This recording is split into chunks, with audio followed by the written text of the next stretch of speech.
welcome back to the She Shed.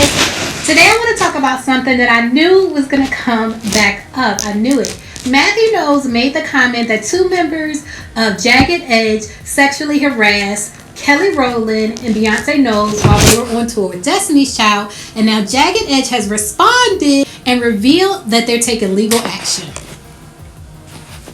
Now let's go back to where this all started. Matthew Knowles did an interview with Vlad TV where he explained that in the midst of the group Destiny's Child, the original Destiny's Child breaking up, there was a situation where two of the members of Jagged Edge who were on tour with Destiny's Child opening up for John B harassed Beyonce and Kelly.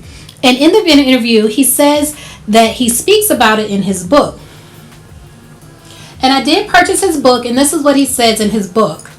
He says, by the time the girls' career started cresting and they were ready to go on tour, I was beginning to manage multiple talents. I had a boy band on Columbia Records called Signature. I had a female artist named Devin Vasquez, and I also had an urban boys group called Jagged Edge. There was an opportunity for the girls to go on tour with John B.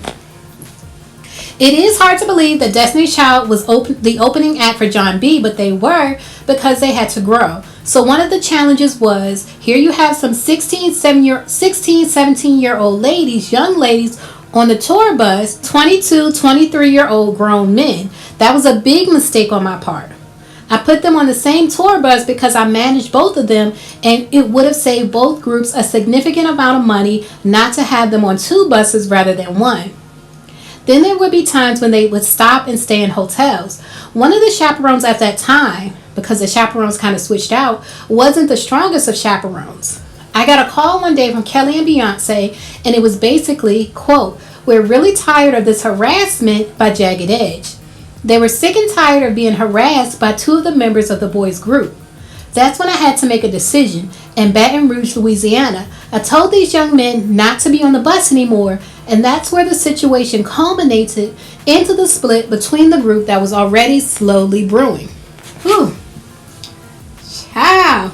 I did a video about this yesterday, so if you missed that video specifically about Destiny's Child breaking up and their relationship with Jagged Edge, then I'll put a link up top and I'll put a link in the description box to that video.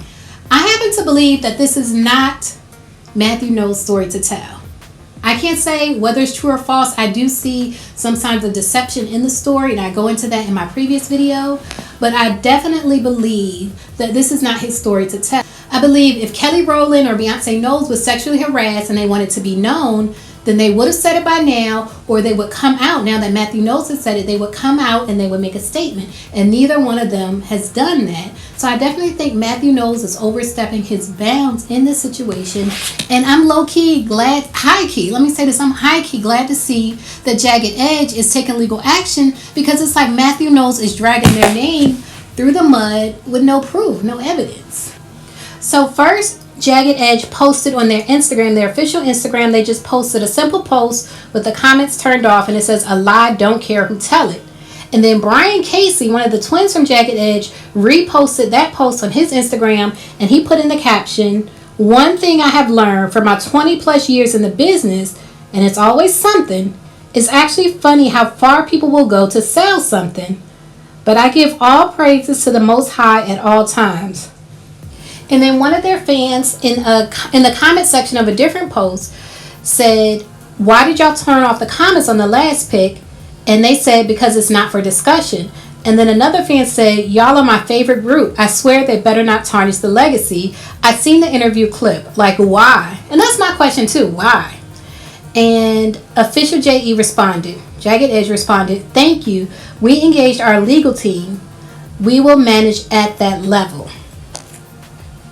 All right, so Jagged Edge is not coming out with an interview denying the claims. They're handling this all legally. What Matthew Knowles said, his statement was a statement that needs to be handled legally. It's something that can tarnish their legacy if it is indeed true. And even if it's not true, just the fact that it's in the media can tarnish their legacy. So I can appreciate the fact that they're taking legal action against it.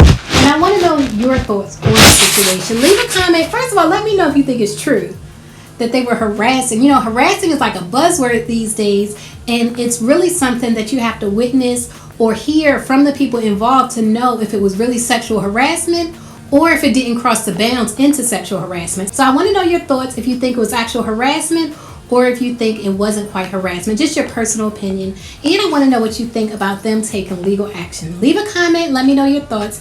And as always, thanks for watching.